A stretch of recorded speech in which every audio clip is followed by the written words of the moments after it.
Eco-explorers looking all around, from the leaves on the trees to the bugs on the ground. Gonna find the answers, gonna find the clues to the mysteries of the ecological golden rule. Attracting birds and other types of creatures is pretty simple. Create an environment where the staples for all life are present: food, water, and shelter. Now you're going to have to work with your parents on this. Turn it into a family project. Now one of the first things you're going to have to do is to convince them that pesticides and herbicides are out. They kill the good along with the bad. Healthy soil is incredibly complex and full of life. Insects, microbes, and of course, worms. Worms have a very important job. They actually build soil by breaking down the organic matter and turning it into humus. They also loosen soils as they move through the dirt, and this helps aerate it, so that oxygen can get down to the microbes in the soil. Pesticides and herbicides destroy many of the natural systems in your soil. So, to convince your parents to stop using them, you may have to volunteer to pull the weeds out by hand. Creating biodiversity in your backyard is actually quite simple. Just let it go wild. Well, not that wild. We talked about bird feeders. This one's homemade. It's an all-you-can-eat buffet that's open to all comers. You want to keep the seed dry, so a roof is a must. Wet seed will go moldy, and birds can get diseases from it like salmonella and die. They don't have to be fancy. This is a very low-tech approach. It's made of a couple of scraps of wood, and it works. The sides hold the seed in, and the roof keeps it dry. There are lots of different types of feeders you can buy, as well as different types of bird seed. This one is for small birds, like sparrows, chickadees, and towhees. Find out what type of birds stay in your area all year long and what type of seed they like. You can easily create a bird bath. Anything that will hold water, like this plastic tray, will do. This will attract birds, pollinating insects, and even chipmunks or squirrels.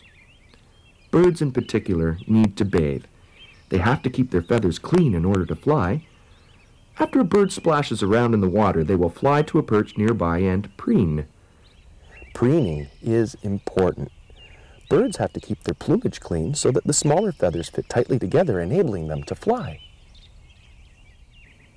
Feathers are actually made up of small shafts and barbs that interlock. If they get too dirty, they don't interlock tightly enough, and... Mayday! I'm going down! Cleaning takes a long time, as long as 20 minutes, and when birds are preening, they are vulnerable to predators. So if you do put out a bird bath, make sure it's off the ground and close to a tree or perch where the birds will be safe. Fly me through the trees on a gentle breeze. The last thing I want to do when I'm preening is be rushed. Oh, sole mio. If you have the room and you can convince your parents, ponds are great. They will attract a wide variety of species: frogs, toads, salamanders, and of course, birds. They are perfect environments for many different types of insects that these species feed on. The third requirement on our list was shelter. These low-lying shrubs are perfect habitats for many species of ground birds. These bigger evergreens provide nesting sites and protection from predators. The bigger trees are also nesting sites for squirrels and chipmunks. Plant nectar-producing flowers and berry bushes. These wild elderberries produce a berry in the summer that the birds just love. There are all types of berry-producing trees and bushes that will provide a tasty treat for birds and squirrels. Many types of flowers will attract hummingbirds and butterflies. Hummingbirds like tubular-shaped flowers. That's why they have the long beaks. Butterflies are attracted to many types of flowers. A compost pile of leaves and grass will attract garter snakes. Remember, we said they like to be warm. As compost piles break down, they heat up. So garter snakes really like hanging out in piles of rotting leaves and grass. For them, it's like sleeping in a nice, cozy sleeping bag. Rotting leaves and earth. I think I'll stick to the sleeping bag.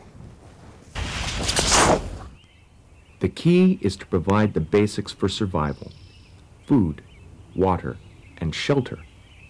If you build it, they will come.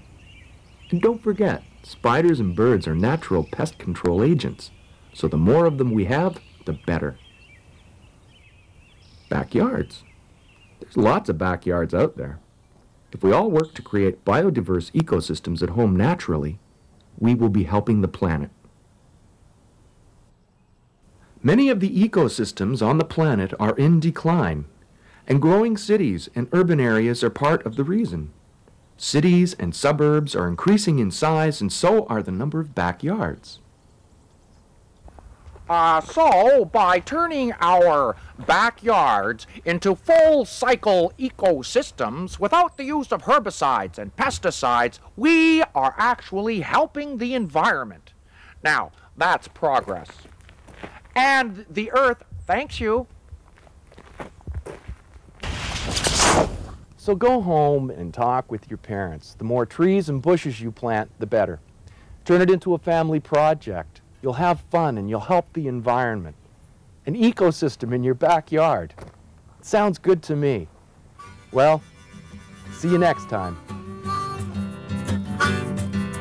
Eco explorers looking all around, from the leaves on the trees to the bugs on the ground. Gonna find the answers, gonna find the clues to the mysteries of the ecological golden rule.